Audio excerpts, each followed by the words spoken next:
Parliament will be given another say this week on whether to give prisoners the vote, as the deadline for Britain to comply with a European ruling on the controversial issue looms on Friday.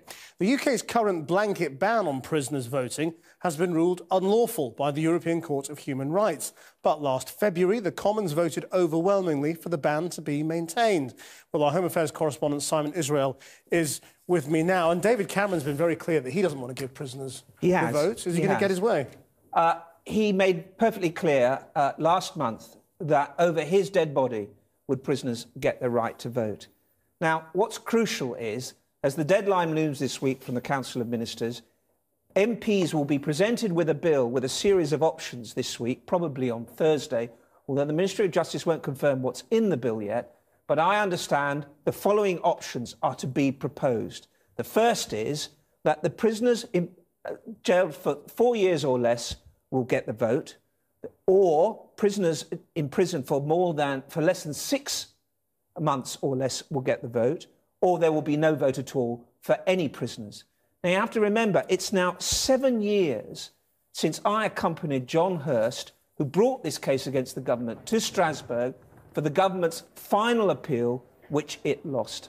And I spoke to him today up at his home in Hull, and I asked him what the consequences were of the delay. And he said to me that the costs are now getting higher, growing higher and higher for compensation claims. What they've been told by Europe, and quite firmly, is you will do this, you must do this. If you do not do this, then they will rule on the 3,500 cases backlogged in the European Court of Human Rights and award damages to them. But this isn't about compensation, is it? No, it isn't. But it's the most immediately crucial issue, because the compensation claims could run into millions of pounds. And what the government has done, some lawyers think very cleverly, is they've read the very fine print of these judgments and are doing the absolute minimum in order to, if you like, delay any confrontation with the Council of Europe. So what they're trying to do, basically, is to table proposed legislation. Part of what the UK has to do is that the government has to simply propose legislation by this week.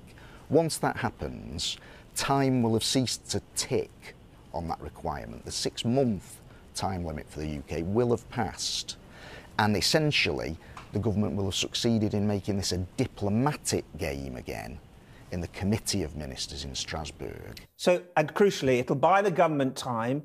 It will avoid a complete collision with the European Court and the Council of Ministers. It will delay the compensation claims. The bill will be presented. It may take many months to travel through Parliament, and ultimately, at the end, MPs may reject it, and we start the whole process all over again. Thanks, Simon.